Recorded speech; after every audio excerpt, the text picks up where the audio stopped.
This is the world we live in. A marvel of inventive genius to make life richer.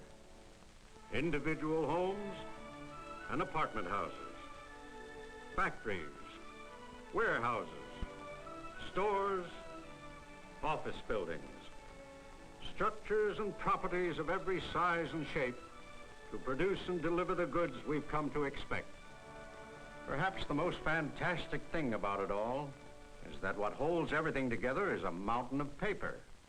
Spelled out on these papers are the agreements and promises that we live by. Without these papers, chaos would follow. Among the most important of them are our insurance policies.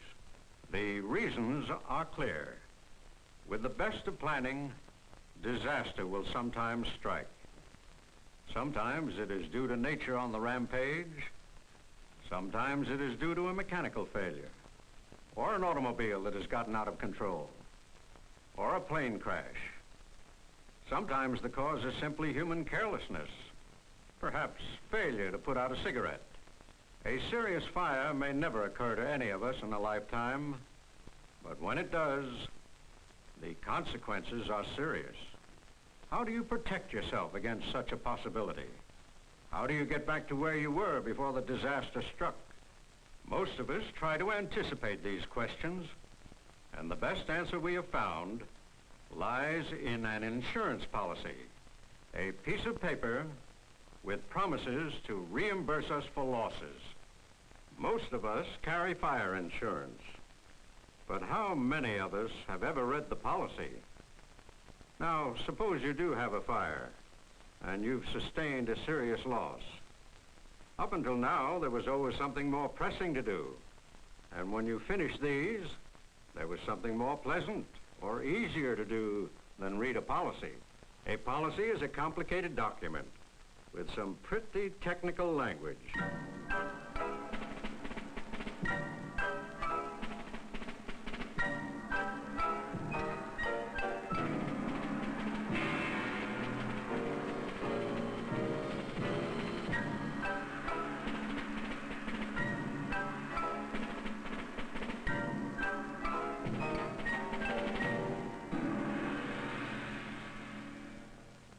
And so you filed it away, unread, or not completely understood.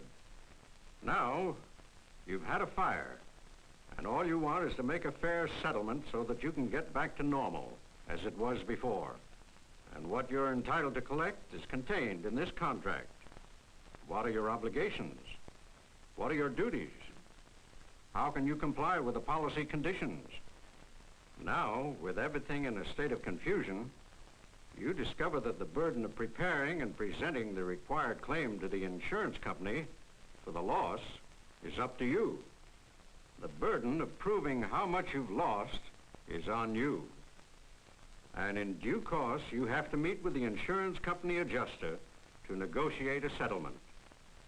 From experience, we know that insurance companies and their adjusters attempt to discharge their policy obligations.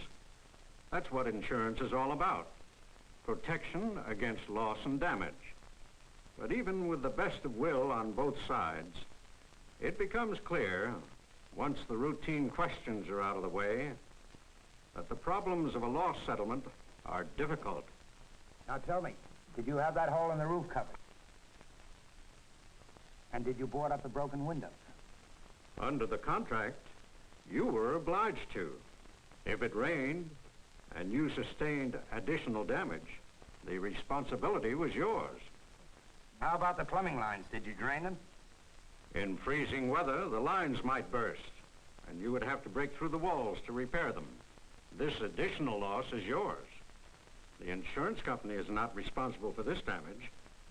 You mentioned that you've already had the debris cleaned out. Did you save all the items you could identify?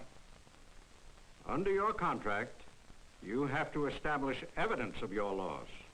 Did you separate the damaged materials from the undamaged to prevent further damage? Have you wiped and oiled your machinery? What is salvageable? What is lost? What's the value of a machine that you've used for 6 years? How much depreciation? Or has it appreciated in value? Is it replaceable? At what cost? What about smoke or water damage? What about overlapping policies? What about loss due to business interruption? The problems seem endless, and even with the best of intentions on both sides, the value of the loss is subject to difference of opinion and judgment. The very words settlement and adjustment indicate this. It may very well be that your claim is correct, but you just have to recognize that I can't validate it solely on the basis of this statement. Where are your purchase invoices? Where is your complete inventory stating the value and loss of each item? And you must do the same thing for the building damages. I must have a detailed estimate. How can we establish the extent of your claim unless you prepare it properly, as your policy requires? It becomes clear that the company adjuster has been employed by the insurance company to represent them. He is also handling many other claims besides yours. You cannot expect him to do your job and unravel the complicated details of your claim. The burden of proving the loss is on you. It also becomes clear that the company adjuster is a trained professional who knows all of the various policy forms, conditions, and requirements, and that you do not have the knowledge or experience to cope with the problems without help. And to top it all, you may have 2, 3, or more company adjusters to deal with. In short, you need professional help. It is at this point that most people who've had a fire discover that they have a real problem. Who do you turn to for expert help? From experience, we know that when we have a legal problem, we turn to a lawyer. When we need an insurance policy, we consult an agent or broker. But to whom do you turn for specialized knowledge and experience when you face the complexities of a fire or disaster loss? The answer is here. A member of the National Association of Public Insurance Adjusters, or NAPIA for short. People who have had experience with fire losses, such as insurance agents and brokers, banks and accountants, have learned to depend on this symbol for competent loss adjustments. Members of the National Association of Public Insurance Adjusters are professionally trained to handle such matters. They are examined and licensed by the various states in which they practice their profession.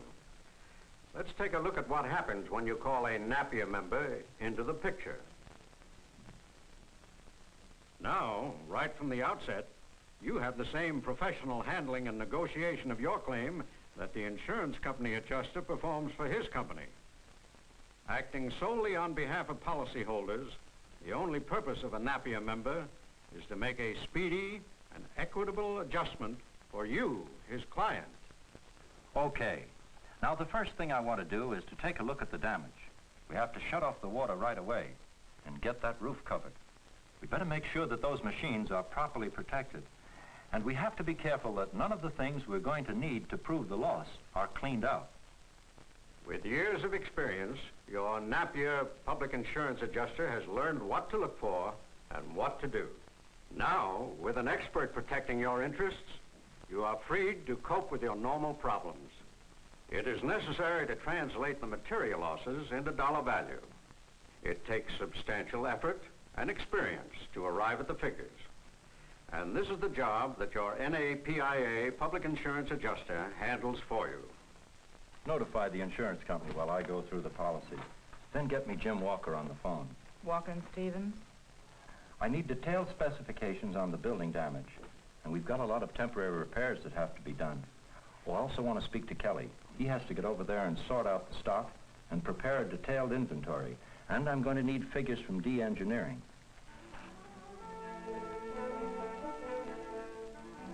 Item by item, your NAPIA public insurance adjuster prepares all of the inventories and estimates and compiles your claims. Many factors such as co-insurance, non-concurrencies, pro rata liability, and dozens of others must be considered. Each of them is important in preparing a claim. They vary greatly from situation to situation and with the terms of the policies. And when your claim is prepared and ready, Your Napier representative meets with a fire insurance company adjuster to reach an agreement on your loss. It is now a negotiation between two competent professionals. One of them represents the company, and the other represents you. Item by item, detail by detail, both men have seen the loss, studied it, and made their evaluations. The work is substantially simplified, and a speedy and equitable adjustment is reached. And when the loss is satisfactorily adjusted, the agreement is subject to your approval. The sole objective of your Napier Public Adjuster is to help you solve the many heavy problems and burdens of your loss. In our complicated world, there is no substitute for specialized training and experience. That's what it takes to make our system work. And that's what it takes to put it back in shape again when disaster strikes. And there is no better trained and experienced source of help available to you than a Napier Public Insurance Adjuster. That's why a member of Napier is the one to turn to as your very first move when disaster strikes.